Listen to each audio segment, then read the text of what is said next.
잠깐 설교 오늘 하기 전에 잠깐 기도는 아니고 하나님께 좀 부탁을 했습니다. 울지 않게 해달라고 그런 게 아니라 언젠가는 터질 것도 같은데 좀 늦게 터지기를.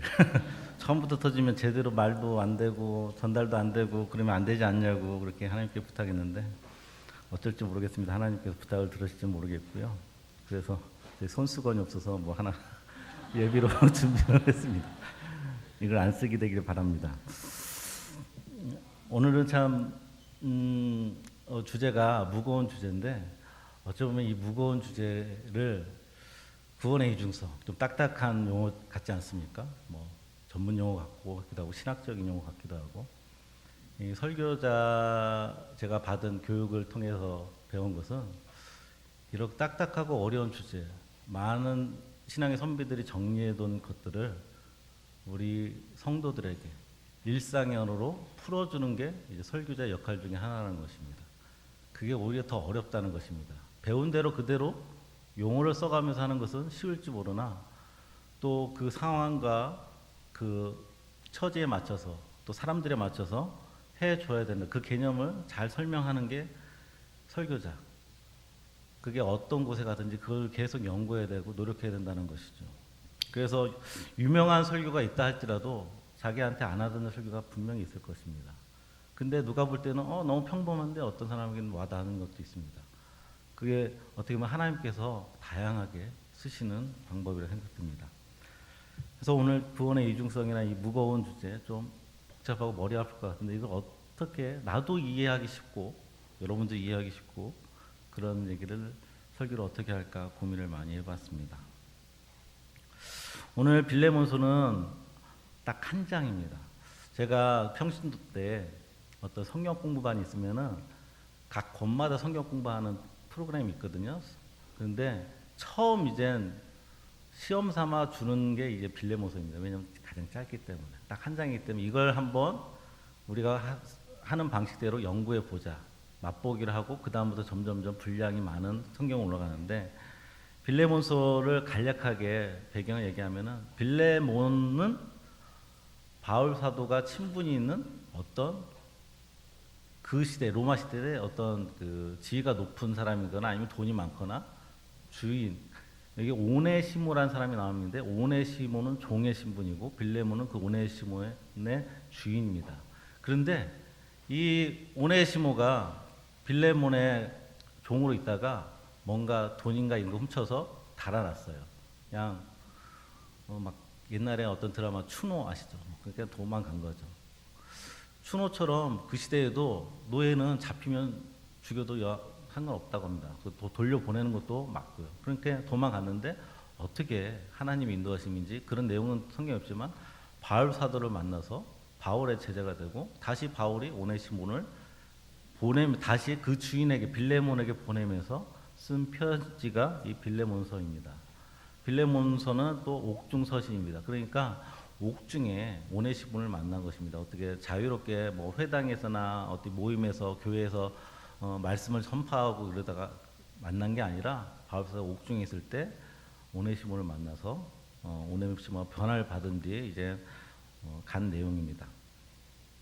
오늘 이 빌레몬서를 본문을 정한 이유는 빌레몬서에 지금 대략적으로 얘기했는데 빌레몬이나 인물이나 오네시모나 인물을 보면서 사랑이 뭐고 용서가 뭐고 그런 얘기가 될 수도 있겠지만 그것보다도 제가 오늘 이 구원의 이중성에 대해서 전하고자 해서 한 소재로 이것을 끌어왔습니다. 그러니까 어떻게 보면 이 본문과는 조금 본문의 문맥과는 좀 동떨어진 얘기를 할 수 있습니다. 그렇지만 저에게는 또 개인적으로 중요한 소재가 됐던 이야기가 이 빌레몬서의 오네시모라는 인물입니다.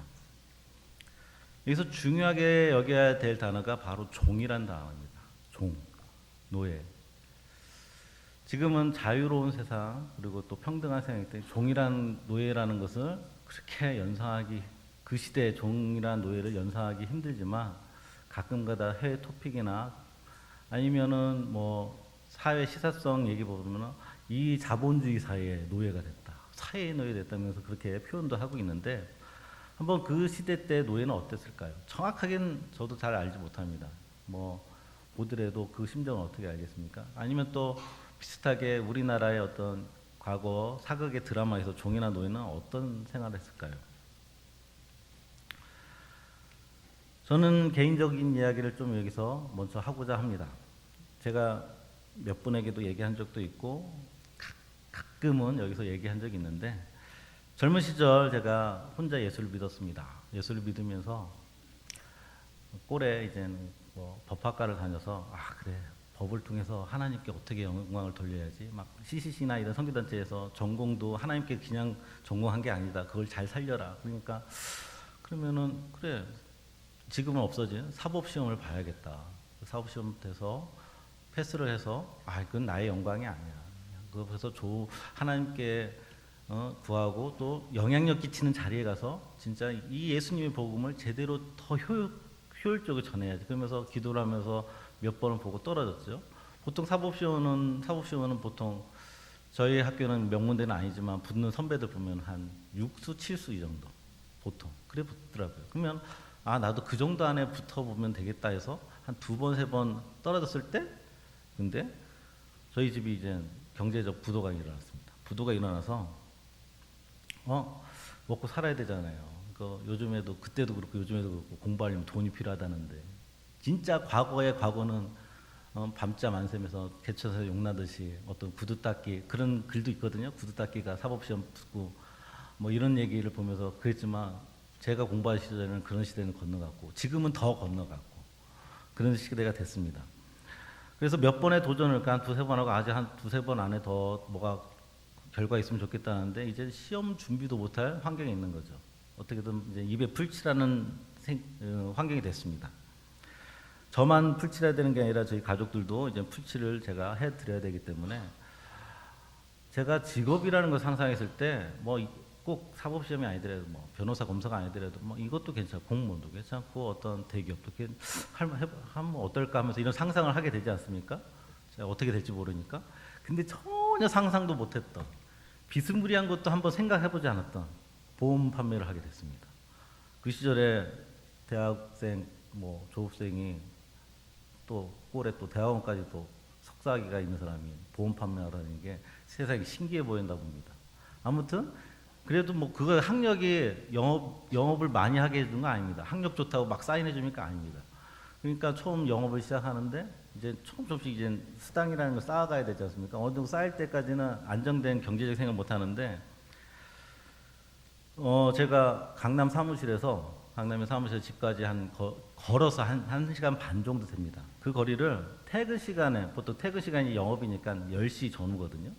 그때 이제 걸어가요. 그때 어리석은 생각이었지만은, 그래, 걷는 차비라도 아껴야지. 아껴서 다음에 고객 만날 때 커피라도 하나 사야 되니까. 그러니까 1시간 반을 걷는데, 그 가는 코스 중에 어떤 코스가 있냐면 성수대교나 한강다리가 있습니다. 딱 2km 정도 걸어가야 돼. 직선으로 그냥. 여기 금호강은 솔직히 거기에 비하면은 중량천이죠, 서울에. 근데 아무튼 이렇게 2km를 걸어가는데, 장애물도 없고 건널목도 없고 아무것도 없지 않습니까? 그리고 오다 가다 마주치는 사람도 거의 없습니다, 그 시간대는. 그런데 그러면 그냥 발걸음만 앞으로 가면은 다른 생각에도 문제가 될 거 없어요. 그러니까 별의별 잡생각을 많이 했죠.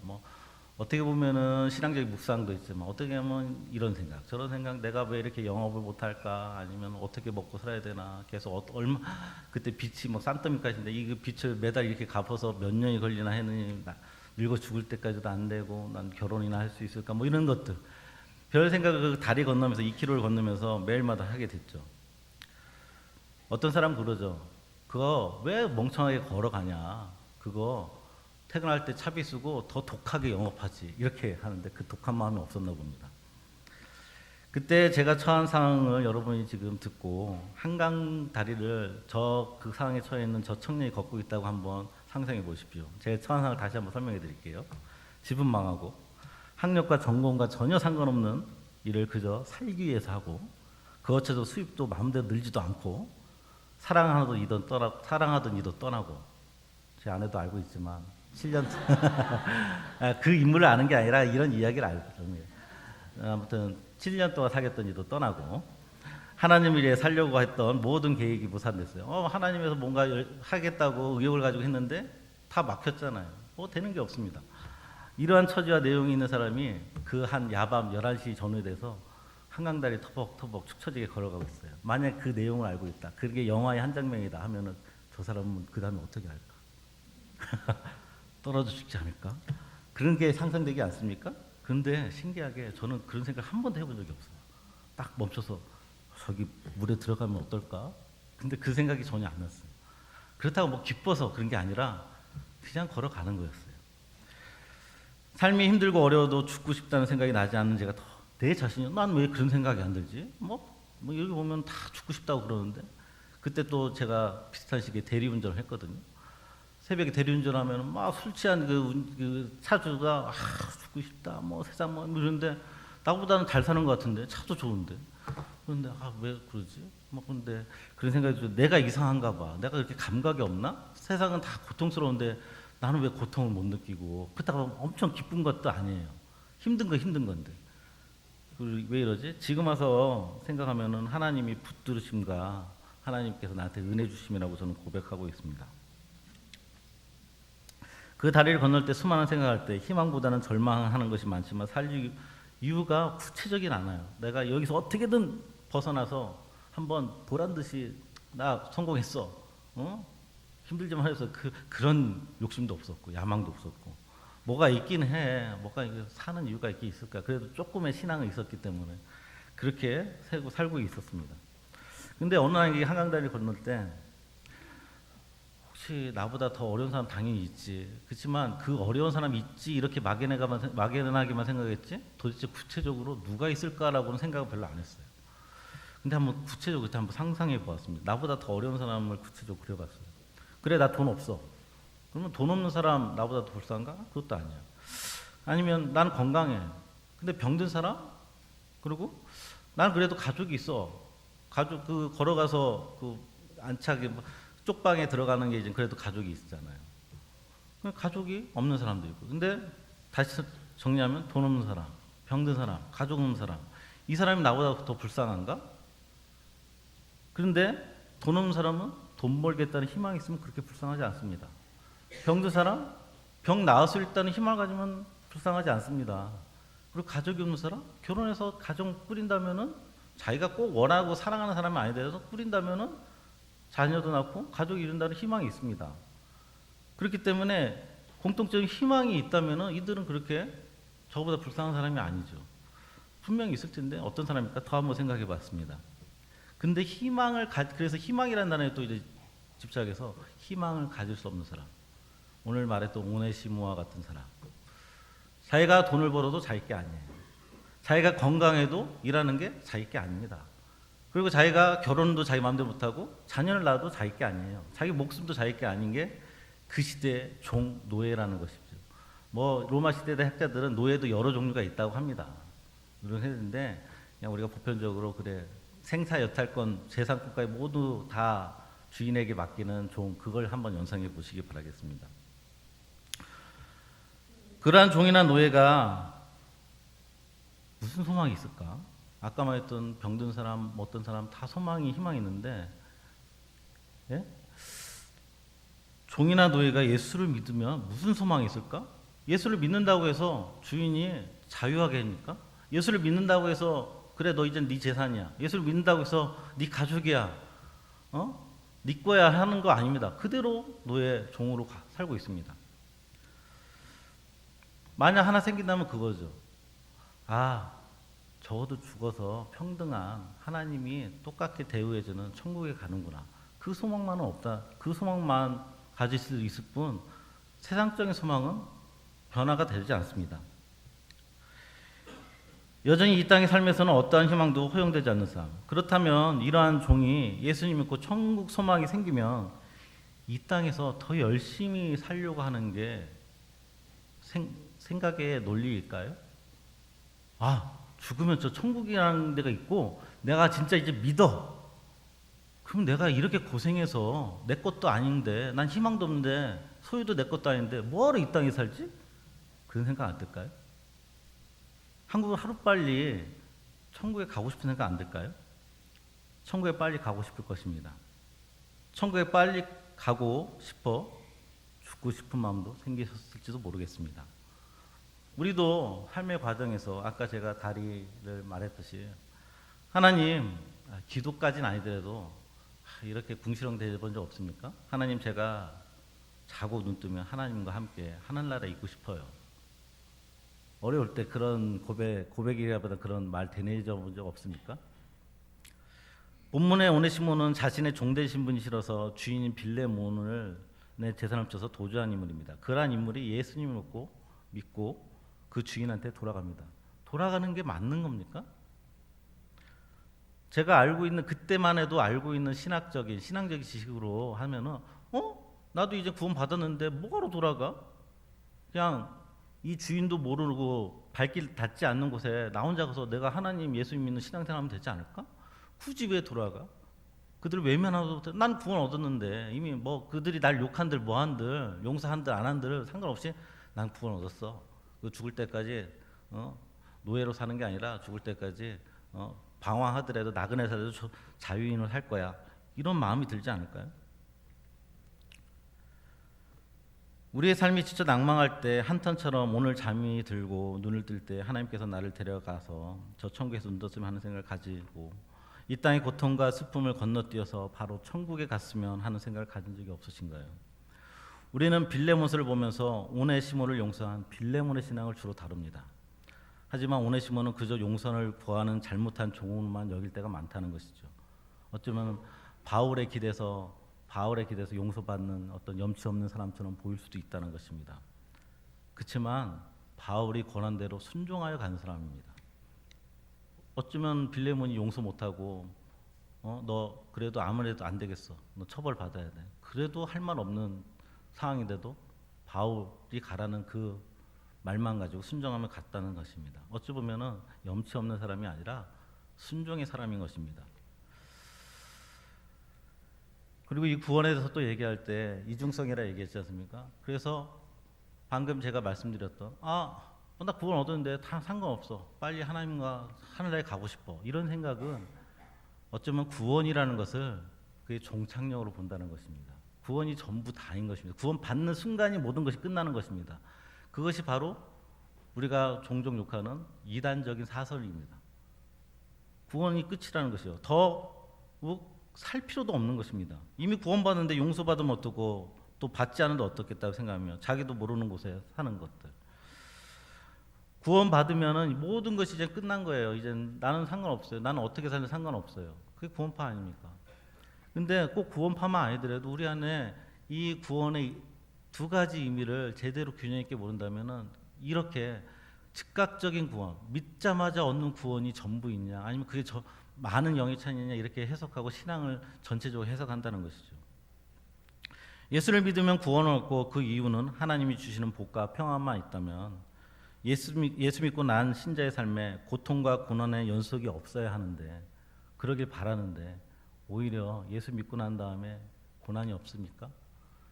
하나님이 주신 평안은 있지만 실제 삶은 더 힘듭니다.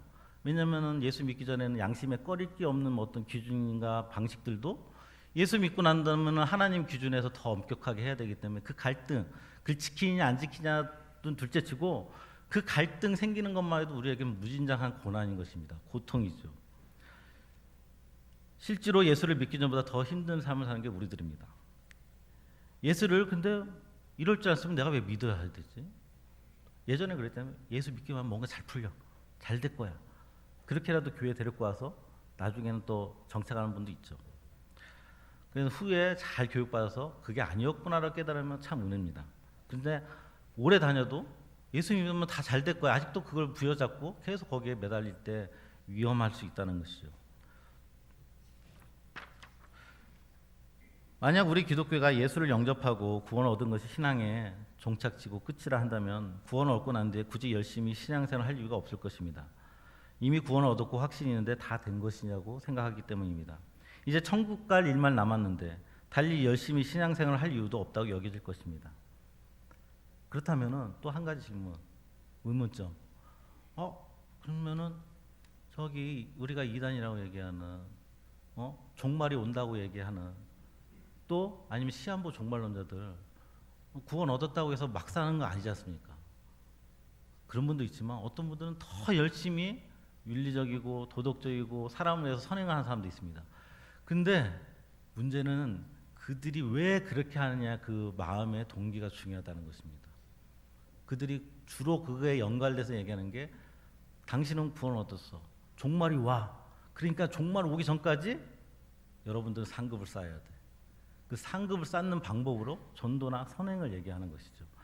그러니까 하나님의 사랑에 감복하여서 내가 은혜가 받은 감복에서 선행이나 전도를 한다고 하는 것보다는 그래 이제 종말이 오기 전에 저 사람보다 내가 많은 상급을 쌓아야 돼. 그러니까 천국을 뭔가 지위 고하가 있는 곳으로, 그리고 재물이 많고 적음이 있는 곳으로 인식하게 될 때 위험해지는 것입니다. 그리고 또 어떤 경우도 있냐면은 나 예수님 믿어서 구원 얻었어. 근데 교회 다니다 보니까 막 교회 너무 문제가 많아. 목사님도 참 문제가 많아. 신자들하고 많이 싸워. 이럴 바에는 나 혼자 성경 읽고 기도하는 게 더 신앙에 도움이 될 거야. 요즘에 인터넷도 많이 잘 돼가지고 그래 좋은 말씀들 내가 들으면서 나 혼자 그 깨닫고 그러면서 있는 게 신앙이 좋지 않을까? 교회만 가면 싸우는데, 교회만 가면 안 좋은 소리만 듣는데, 막 이상한 모순된 점 보는데, 이러면 난 신앙이 더 떨어질 것 같아. 그래서 생긴 사람들이 그 모든 이유가 그건 아니지만 그런 연유가 하나 생기는 게 가나안 교회라 하지 않습니까? 아시는 분 아시겠지만 가나안을 거꾸로 하면 안나가 교인입니다. 안나가 교인.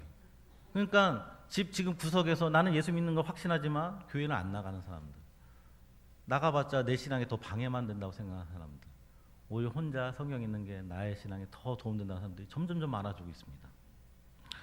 이것도 어떻게 보면은 구원의 한 측면, 다시 말하면은 구원 받는 것도 있지만 한 측면이 뭐냐면은 이중성은 두 가지 의미가 있었는데, 구원은 점점점 이루어간다는 것입니다.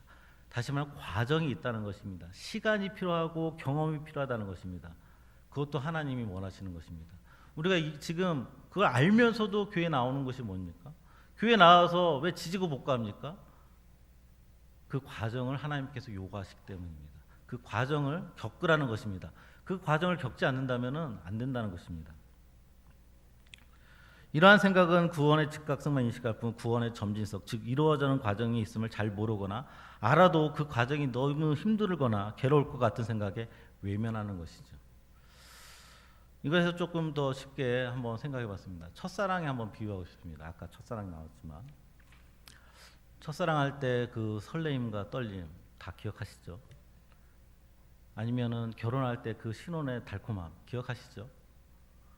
그것을 죽을 때까지 유지할 수 있는 사람이 있습니까? 뭐 과학자들은 그런 호르몬이 뭐 3년 뒤면 다 소멸된다 이렇게 뭐 또 얘기하는데, 그러면은 그런 호르몬을 이제 주사제로 맞아야겠습니까? 근데 아니라고 여러분들 끄덕이지만 세상에는 그 첫사랑을 회복하려고, 첫사랑을 다시 경험하고 느끼고 싶어서 안달난 사람들이 대부분이라는 것입니다. 그 과정 속에 힘들고 어려운 게 너무 힘들어서 첫사랑을 더 그리워하고, 그렇기 때문에 이 과정의 사랑이라는 것을 말은 하지만 그게 너무 힘들다는 걸 알 때 외면하는 사람도 있다는 것이죠. 흔히 우리 그것을 이제 뭐 어떻게 보면 이제 정으로 살아요, 의리로 살아요. 제 아내가 종종 저한테 하는 말입니다. 우리 이제 산지 한 5년 6년 된 것 같은데 의리로 사는 것 같아. 10년 이상 사신 분들은 참 벌써 그러냐고 그럴 텐데 뭐 저도 끄덕입니다. 그러니까 근데 이 정이랑 의리라는 것도 어떻게 보면 오늘 말하는 과정 속의 사랑이라고 우리는 인식해야 된다는 것이죠. 그거를 모른다면은 계속 그 순간적으로 느꼈던 그 설렘과 떨림, 그런 감동 벅참을 계속 추구할 때 얼마나 우리는 얼마나 힘들고 또 한들 그게 지겠느냐는 것이죠. 이렇게 사랑은 두 가지 큰 측면이 있는데, 첫사랑 같은 설렘과 정 같은 과정 속의 사랑이 있는데 이게 어우러지면은 얼마나 좋을까요? 그리고 또 하나, 우리가 구원을 얻었습니다. 구원을 얻었다고 하나님 백성이 됐습니다. 근데 하나님 백성 되는 훈련은 우리가 필요하지 않습니까? 여러분 역사에 조선시대에 철종이 있습니다. 철종의 별명이 뭔지 아십니까? 강화도령입니다. 강화도령 유배당해서 그러면은 강화도령인데 뭐 했겠습니까? 그 왕자 교육 받았겠습니까? 세자 교육 받았겠습니까? 그분들이 뭐 어떻게 찾다 보니까 다시 강화도령을 데리고 왔는데 그 바로 와서는 거의 촌놈 역할 뿐이 왕궁에 있들 이렇게 왕복을 용포를 입든 간에 그래서 촌놈입니다. 촌놈 행세를 합니다. 그렇지만 계속된 교육을 통해서 세자가 되고 세자 왕이 되고 그런 왕의 역할을 하고 왕의 품위가 나오는 것이죠. 우리도 어떻게 보면 하나님 백성으로서 원하는 게 있습니다. 하나님 원하는 게 있는데 그래 구원 얻었다고 해서 그 백성된 품이나 백성된 것을 다 하나님께서 즉각적으로 주신다면 얼마나 좋겠습니까? 그렇지 않다는 것이죠. 근데 그 주는 방식이 참으로 우리는 안타깝게 기쁨과 복을 통해서 주는 것보다 고난과 어려움을 통해서 준다는 약속이 성경에 있다는 게 참 아쉬운 것이죠. 우리는 예수를 영접한 순간 신자가 되는 것은 맞습니다. 그는 신자입니다. 저도 신자입니다. 여러분도 신자입니다. 하지만 영접 이후에 신자의 삶이 요구됩니다. 신자의 삶을 살지 못해도 신자의 신분은 취소되는 것이 아닙니다. 그래 가르치는데 고난을 못 견디고 역경을 못 견디고 그런다 한들 백성된 그 어떤 그 품위가 아직 못 갖춰진 거지 백성을 취소하지 않다는 것이죠. 신자를 취소하지 않습니다. 그런 우리는 안정된 자리에서 우리는 신자의 교육을 받고 있는 것입니다. 예수를 믿자마자 죽으면 얼마나 속편할까 이런 생각하지 않습니까? 세상에 부러운 사람 오전에 우리 설교 비타민 설교에서 나왔지만 시편의 그 악인에 대한 표현 시편 그 악인이 거기 시편에서 맨나장에 형벌을 받지 않습니까? 하나님의 심판을 받는데 마지막에 예수 믿었다 하면 어떨까요? 마지막에 그렇게 세상에 떵떵거리고 다 잘 되다가 그래도 그 사람을 바라보면서 그래 너는 지옥 갈 놈이고 난 천국 갈 사람이니까 그렇게 이제 우리가 아니하고 있는데 막판에 믿어요. 하나님 나 그거 하나 그 소망 가지고 그거 하나 가진 것 같고 만족하며 살았는데 자족하며 살았는데 저들에게도 그 생명 주면 어떡합니까? 나는 그러면 왜 이렇게 예수는 일찍 믿어가지고 이렇게 고생만 하다가 뭐 그렇게 누리지도 못하고 하나님 보러 가고 저긴 다 세상 누리다가 막판에 또 예수도 믿었네요. 이런 생각 들지 않습니까? 그런데 중요한 것이 있습니다. 아까 시한부 종말론자들이나 상급을 얘기하지 않습니까? 그래서 제가 얘기하는 거 상급이 없다는 게 아십니다. 상급의 개념이 우리는 좀 달라져야 된다는 것이죠. 우리는 십자가의 강도처럼 죽기 전에 믿은 사람이나 모태신앙으로 믿어서 간 사람이나 거기에서 하늘나라에서 하나님은 똑같게 우리를 대하실 것입니다. 그런데 뭐가 다를까요? 그럼 무엇이 상급의 차이가 있을까 하는 것입니까? 여러분들 동문회 가십니까? 아니면은 옛날에 어떤 젊었을 때 어렸을 때 같이 어울렸던 사람들의 모임에 가십니까? 거기서 나눌 때 어떤 얘기로 주로 화제거리가 됩니까? 그때 경험했던 이야기들. 근데 그때 경험했던 얘기들 뭔가 잘된 것만 합니까? 오히려 잘된 얘기보다 그때 어떤 고생했던 이야기들, 어려웠던 얘기, 극복한 이야기를 웃음 삼아, 안주 삼아, 그리고 또 그것을 이젠 희화시켜서 얘기하고 또 추억을 되새기면서 또 다시 우정을 돈독해 하는 게 이제 동문의 보통 모습들이 아닙니까? 우리도 그럴 수 있다는 것입니다.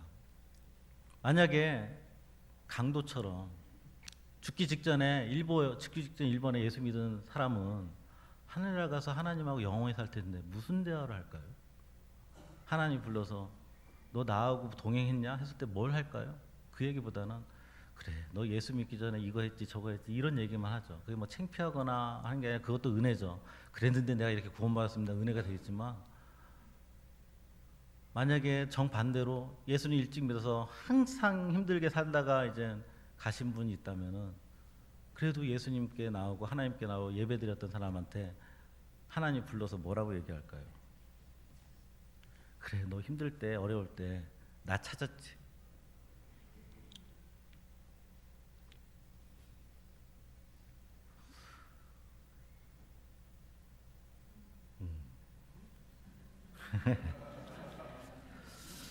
네가 그렇게 어렵게 외칠 때 아무런 답도 안 줬는데 그래도 안 떠나더라.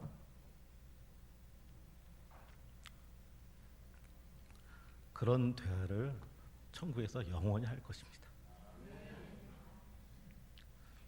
그 천국에 재물을 준들 무슨 소용이 있습니까? 완벽한 세상, 완전한 세상, 부족함이 없는 세상에 나에게 어떤 천만금, 천억, 만금을 주더라도 무슨 소용이 있겠습니까? 거기서 어떤 건강을 줘도 다 건강한데 건강을 주면 무슨 소용이 있겠습니까? 명예? 다 똑같이 다 섬기는데 지위를 주고 명예를 주는데 무슨 소용이 있겠습니까? 거기서는 하나님과의 관계 속에서 대화를 나누는 게 상급입니다. 계속 담임 목사님께서 요 근래 하신 말씀 속에 주제가 무엇입니까? 찬양. 그 기반이 무엇이면 하나님과의 관계를 계속 유지하고 친밀하게 하라. 그것을 우리는 천국에서 맛볼 그 상급을 우리는 여기서 맛본다는 것입니다.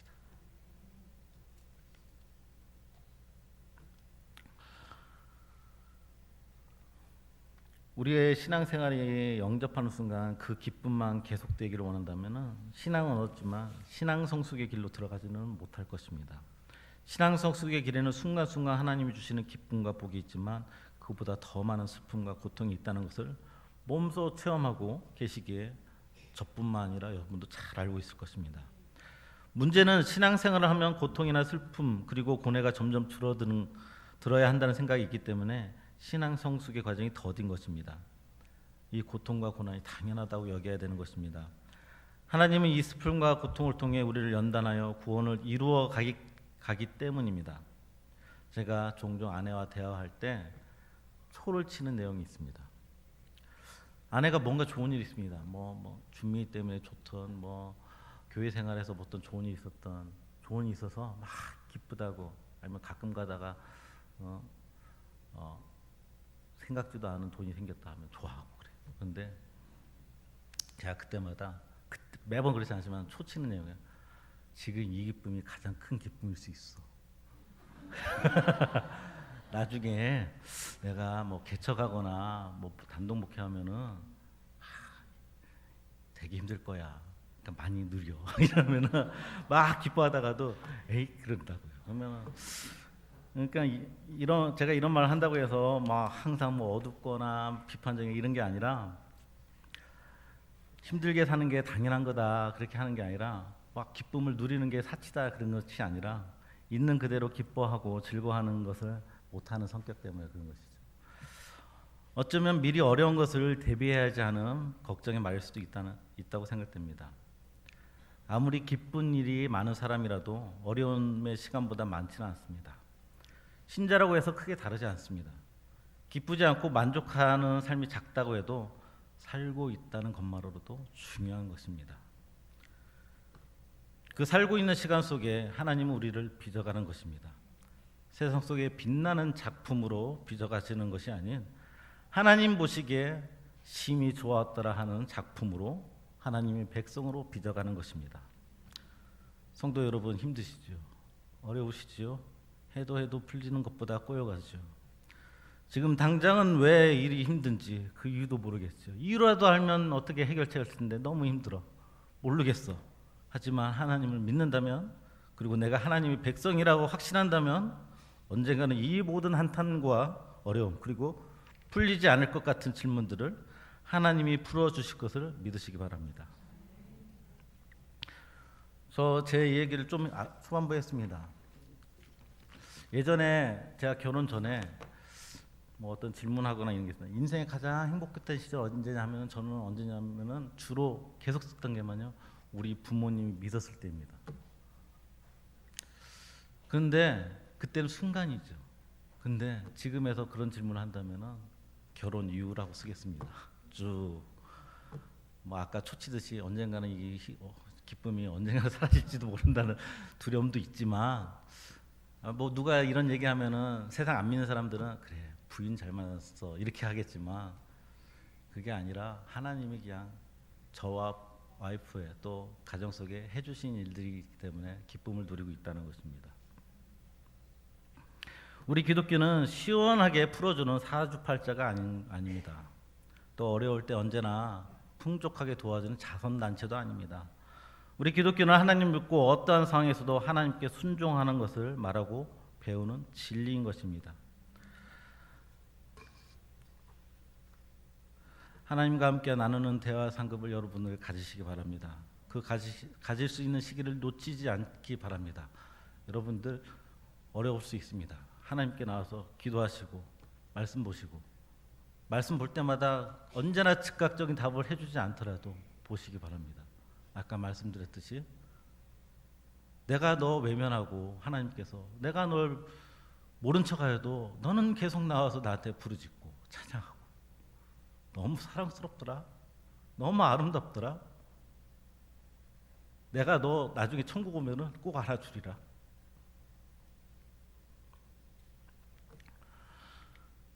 하나님의 상황을 영원히 확인하며 이야기 나누는 상급을 꼭 가져가시기 바라겠습니다. 이 진리 속에서 구원의 과정을 묵묵히 인내하며 감당하는 성도들이 되시길 바라겠습니다. 기도하시겠습니다.